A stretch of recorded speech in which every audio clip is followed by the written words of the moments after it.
안녕하세요. 언제나 열정적인 하피수학입니다. 자, 이번엔 진성고등학교 2023년도 고등학교 1학년 1학기 기말고사 문제를 한번 분석해 보는 시간을 한번 가져보도록 하겠습니다. 자, 이번 시험 범위는 방정식부터 직선의 방정식까지였죠. 수학상에서 가장 난이도가 높은 원의 방정식이 시험 범위에서 빠졌었죠. 아마 이거는 2학기 중간고사에서 추가가 되지 않을까. 아마 2학기 중간고사는 원방부터 해서 명제까지이지 않을까라고 예상을 하고 있습니다. 자, 서술형이 세 문제로 30점인 진성고등학교의 전형적인 문제 스타일이었고요. 몇 번 말씀드렸지만 서술형의 배점이 큰 시험 같은 경우는 10분에서 15분 정도는 서술형에 제일 먼저 투자를 해서 문제를 푸는 게 중요하다.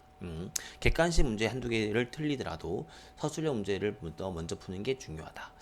자, 최근 2년간의 기출문제를 보게 되면은 22년 작년은 하레벨이 6개였고요. 중레벨이 8개, 상레벨이 8개, 그래서 중상 레벨이 16문제가 출제가 되었고요. 올해는 하레벨이 5개였고 중상 레벨이 18문제가 출제가 되었죠. 문제 수도 좀 차이가 있긴 있지만 언제보다도 이제 중상 레벨이 많아졌다. 작년보다 상 레벨이 줄어들었으니까 학교 시험이 쉬워진 거 아닙니까? 라고 보실 수 있지만 아닙니다. 중 레벨이 훨씬 더 많아졌기 때문에 제가 뒤에서 말씀드리겠지만 문제 하나하나의 난이도를 보는 것보다 전체적인 난이도를 보는 게 더 중요하기 때문에 이번 시험도 언제나처럼 아이들한테는 부담스러웠다. 진성고 난이도가 이제 어느 정도는 고착화가 되었다라고 보시는 게 좋을 것 같고요. 이번에 상레벨은 방정식과 도형에서 분포가 되어 있죠. 그래서 쉬운 레벨의 문제는 되게 쉽게 술술 풀 수 있는데 하레벨 문제가 5개였다라는 게 또 중요하죠. 사실 제가 초반부터 말씀드리지만 문제를 1번부터 차근차근 풀고 있는데 한 7번부터 문제가 슬슬 안 풀리기 시작하면 그때부터 아이들은 제정신으로 문제를 풀 수가 없습니다. 그렇기 때문에 이 문제는 멘탈 싸움이다. 언제나처럼 진성고등학교는 누가 더 단단하게 내가 자신있게 문제를 풀 수 있는지에 대한 멘탈 싸움으로 접근을 하셔야 되지, 누가 더 어려운 문제를 잘 풀 수 있냐라고 접근하는 레벨의 문제는 아니었다는 거죠. 참 어려운 문제를 한번 보면은, 어려운 문제를 보게 되면은 객관식 15번 문제와 객관식 11번 문제가 일단 첫 번째 주요 문항으로 보실 수가 있습니다. 킬러 문항이 아니고 주요 문항이죠. 이제 이런 문제가 조금 주요롭게 나왔다라는 건데, 시험 범위에서 평면 좌표 그리고 직선의 방정식, 이번에 출제가 안 되었지만 원의 방정식 등 소위 말하는 도형의 방정식이 시험 범위에 들어가게 되면은 아이들이 도형을 방정식으로 문제를 풀려고 접근하는 경우들이 많습니다. 절대로 방정식으로 풀면 안 되고 얘는 도형으로 문제를 풀어야 된다. 그래서 외심의 성질을 써야 된다. 이런 것들. 얘도 어떻게 보면은 지금 이 20번, 29문제가 이번에 학교 11번 문제의 변형 문제인데 20년도에 고1 29번 소위 말하는 킬러 문제에 출제되었던 문제랑 이번 진성고등학교 11번 출제되었던 문제가 비슷합니다. 그렇기 때문에 학교 시험 문제에는 11번이었는데 모의고사 문제에서는 29번이었다. 이게 진성고의 레벨을 판단하는 기준이라고 보시면 되죠. 모의고사 29번 정도의 문제가 학교 시험에서는 11번 문제가 나온다. 그러니까 이 문제가 아이들한테 가지고 있는 압박감이 얼마나 컸을까? 제가 이 문제를 풀고 싶었던 게 아니고 이 문제를 해설하고 싶었던 게 아니라 모의고사 문제가 학교 시험 문제에 나온다. 이게 진성고등학교 문제다. 혹은 광북고등학교도 사실 이런 느낌이다 라고 하시는 게 중요한 것 같아요. 자, 객관식 18번도 마찬가지고 객관식 19번도 마찬가지입니다. 제가 지금 말씀드리고 싶었던 모든 주요 문제들이 도형의 성질을 전부 다 이제 기하 개념으로 접근을 해라. 저희가 항상 제가 수업을 할 때 도형의 방정식 문제를 푸는데 그림 없이 식으로만 문제를 풀면 상당히 싫어합니다. 풀 수가 없는 문제이기 때문에 그래서 항상 이런 내분점, 외분점이라든가 이런 것들은 결국에는 원리로 접근해서, 저가 참고로 어떻게 수업을 한지를 말씀드리게 되면 이런 문제들은 그림을 그려서 설명을 다 합니다. 아이는 이렇게 문제를 풀어야 돼 라고 하고 얘를 진짜 답을 구하기 위해서 식을 쓰게 되면 식은 딱 길어도 3줄 만에 답이 끝나됩니다.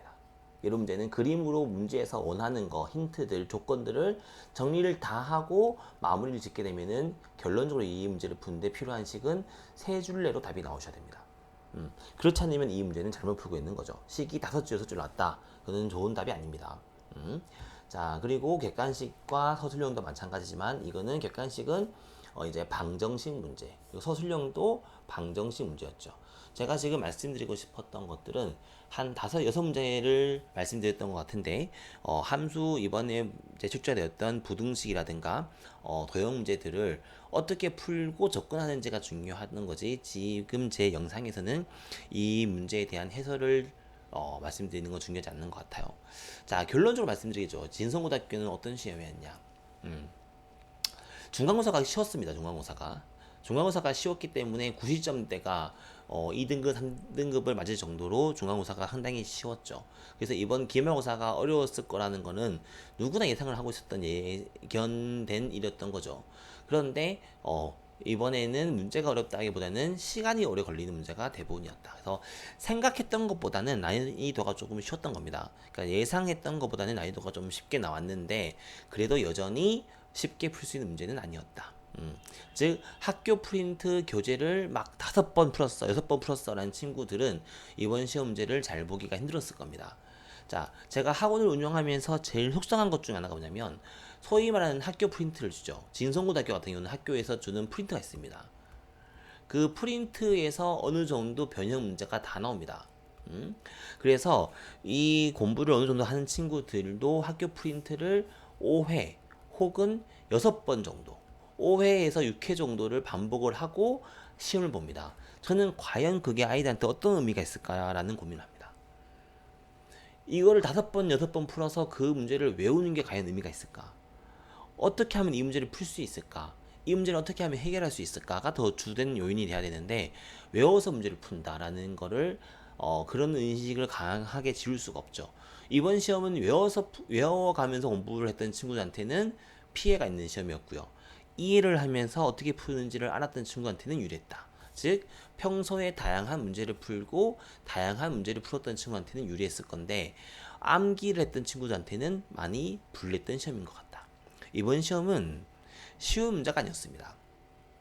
어머님들 사이에서 혹은 아이들 사이에서 야 어려운 문제가 없었어 라는 말이 들릴 수 있습니다. 문제를 한 개 한 개 따져보면 어려운 문제가 없었어, 그러니까 진성고 문제가 이번 시험에 쉬웠어, 이렇게 말하는 것은 옳지 않죠.